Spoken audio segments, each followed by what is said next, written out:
Le système de contrôle de la matrice sur cette planète est un labyrinthe plein d'oppositions contrôlées visant à bloquer les gens dans des pièges plus ou moins visibles. Ces fausses oppositions se présentent sous forme de vérités partielles joliment conçues et exprimées, combinées avec des mensonges dangereux. C'est comme un bon repas gastronomique avec du mercure et du fluor dedans. Chaque aspect de la société est rempli de ces fausses oppositions, politiques, artistiques, sociales, etc. Les mouvements spirituels et de travailleurs de lumière en sont particulièrement remplis parce que les travailleurs de lumière ont un potentiel énorme, et la façon la plus efficace de les piéger dans des boucles n'est pas en leur envoyant de la négativité évidente et par usage de la force, parce que les semences d'étoiles se sont beaucoup entraînées à faire face à ça avant de venir sur cette planète. Au lieu de cela, la meilleure façon de les piéger est de faire semblant de faire les choses pour leur bien, et de les empoisonner à leur insu. C'est assez connu que le mouvement New Age a été largement infiltré par la CIA et leur programme de contrôle mental. Une fois que nous sommes conscients d'une boucle dans laquelle nous avons été bloqués par ces oppositions contrôlées, nous pouvons y mettre fin facilement. Je vais donc en dénouer quelques-unes ici. Ne prêtez pas attention à tout ce qui est négatif, ne donnez pas d'énergie aux choses négatives, vous les renforceriez et les attireriez dans votre vie. Cette boucle-là a eu particulièrement beaucoup de succès pour piéger beaucoup de gens. Plus de 90% de la population générale sur Terre ne prête jamais attention à ce qui se passe réellement sur cette planète, au système de contrôle caché, tout simplement parce qu'ils n'en sont même pas conscients. Est-ce que ça a fait disparaître ces systèmes de contrôle? Pas du tout, au contraire, ça les a beaucoup renforcés. Par exemple, les gens consomment des OGM tous les jours tout simplement parce qu'ils sont ignorants de leur danger, et même aussi de leur présence dans beaucoup des produits qu'ils consomment, car ceux-ci ne sont en général pas sur l'étiquette. La connaissance leur permettrait d'éviter ces dangers. Ce même principe s'applique à tout autre problème dans notre vie. Si demain, une majorité de gens sur la planète étaient au courant de ce qui se passe réellement, le système de contrôle serait fini en quelques jours. Parce que ce dont le système a réellement besoin c'est le secret, que les gens ne soient pas au courant. Selon les mots d'Henry Ford, si la population comprenait vraiment comment marche le système bancaire, je crois qu'il y aurait une révolution avant demain matin. Entre parenthèses, Henry Ford avait aussi fait en 1941 une démonstration vidéo de coques de voitures faites en chanvre, 10 fois plus résistantes aux coups de marteau que l'acier. Cliquez ici pour voir la vidéo. On peut faire tous nos produits plastiques, papier, vêtements, etc., en chanvre à moindre coût et de meilleure qualité. Alors pourquoi polluer avec du pétrole et couper l'Amazonie? Cette question prendrait tout un autre article. Bref, poursuivons. Sur le plan spirituel énergique, les vrais enseignements parlaient de conscience. Nous devons prendre ce mot littéralement et être littéralement conscient de tout. La conscience est la lumière, et la conscience transforme la négativité parce que nous sommes la source créateur, et quand nous sommes conscients de quelque chose, alors automatiquement notre libre arbitre commence à travailler sur ces choses, et le libre arbitre manifeste la réalité. Mais nous ne pouvons pas exercer notre libre arbitre sur des choses dont nous ne sommes pas conscients, puisque la source créateur n'est pas quelque part loin dans le ciel,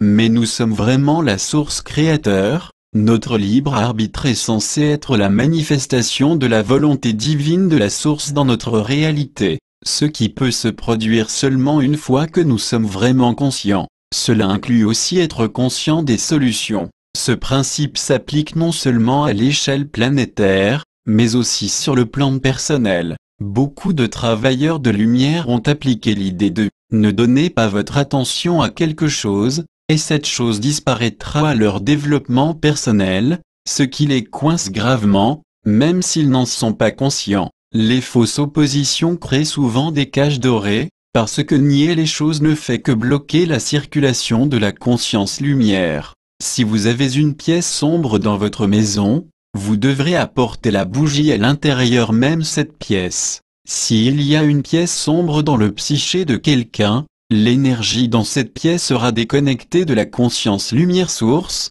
et donc cette énergie se comportera de manière insensée la nuisible, surtout parce qu'il y a beaucoup d'êtres négatifs qui prennent le contrôle des énergies que les gens nient. La plupart des gens ignorent même que ces choses leur arrivent car encore une fois, pour que ces choses se passent il faut qu'elles se passent dans le secret et que nous l'ignorions. Nous avons donc besoin de nous réapproprier toute l'énergie en nous, et sur cette planète, en étant conscients et en utilisant notre libre arbitre. Nous ne devrions nous concentrer que sur notre processus interne. Depuis l'interne tout se mettra en place. Je suis d'accord sur le fait que le travail interne est central et nécessaire. Par contre je ne suis pas d'accord sur l'idée de faire une séparation ou une contradiction en disant que nous devrions travailler sur interne uniquement. C'est également important de réaliser notre unité avec le monde extérieur, le fait que nous ne sommes pas créés dans l'isolement. Aucun être vivant ne peut être retiré d'un écosystème et exister sans écosystème.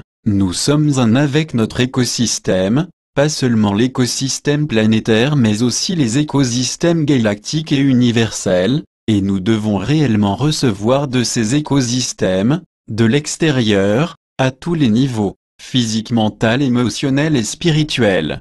Faire une séparation entre externe et interne crée une dualité, et la vérité est que externe et interne ne font qu'un, et sont aussi complémentaires, ils s'influencent l'un l'autre, ça va dans les deux sens. Les événements externes influencent l'interne autant que dans l'autre sens. Les deux sont la source tout autant, et les deux ont une raison d'être et doivent donc être honorés. Le service à soi et le service aux autres. Dans cette boucle, le service à soi est considéré comme mauvais et le service aux autres comme bien. Cela crée également des pensées de dualité, de séparation et de contradiction entre soi et les autres. La vérité est encore une fois que nous sommes un avec les autres, ce qui signifie que de servir notre véritable soi divin finira par servir les autres, de la même manière que de servir les autres finira par servir soi-même. Nous guérir nous-mêmes est du service à soi, et c'est une partie importante de la guérison de notre monde. Notre véritable étincelle divine soi est pure, et de la servir c'est servir la source créateur, car ils sont en fait la même chose. Les pensées de dualité de contradiction entre le soi et les autres piègent les gens. Bien que ce genre de pensée peut être fait avec de bonnes intentions, c'est important que notre conscience soit imprégnée de pensées claires de non-dualité afin d'éviter des effets négatifs indésirables dans nos vies. L'important est d'honorer les deux dans l'équilibre. Quand est-ce que la source et les forces de la lumière vont enfin venir nous sauver? Personne ne va nous sauver, nous devons tout faire nous-mêmes. Ces deux phrases sont le reflet l'une de l'autre, les deux revers de la même médaille. Elles appartiennent aussi à des pensées de dualité. La vérité c'est que nous sommes tous la source, donc nous sommes un et nous avons tous une raison d'être. Par conséquent, nous devons à la fois recevoir de l'aide parce que les autres ont un rôle à jouer, et aussi participer nous-mêmes parce que nous avons aussi un rôle à jouer.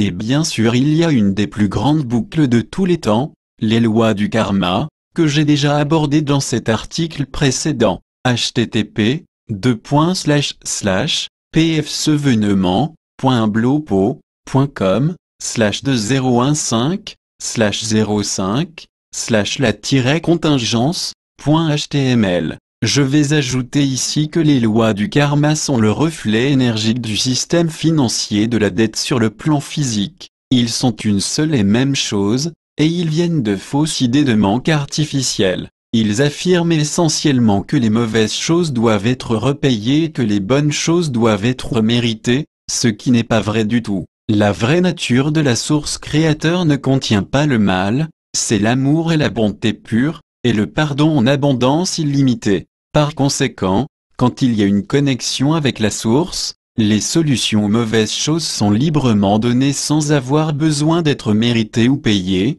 et les bonnes choses sont toujours accordées. Ce qui est la signification réelle du pardon, les solutions et les bonnes choses sont pardonnées, ce qui signifie qu'elles sont acquises, automatiquement. Pour plus d'infos sur ce sujet, voir le lien ci-dessus. J'ajouterai ici que les principes de manifestation, la loi de l'attraction, ne sont pas simplement les pensées et émotions. Ces enseignements manquent souvent de deux des principales clés de la manifestation, les décisions et l'action. Les décisions sont le facteur déterminant de la direction de la manifestation, et le pensée et émotion sont simplement le carburant. L'action est ensuite nécessaire pour faire avancer le véhicule. La principale clé pour rester en dehors de ces boucles est de rester ancré à tout moment dans les simples bases de la création, telles que l'équilibre entre tous les aspects de la création, le respect à la fois de l'unité et de l'unicité, sachant que la vraie nature de la vie est la bonté et l'harmonie pure, et que tout est la source. Ensuite, nous pouvons tout remettre en question à partir de cet enracinement et discerner de manière efficace, afin que nous puissions jouer notre rôle pour mettre en œuvre la volonté divine dans cette réalité. Aucun commentaire.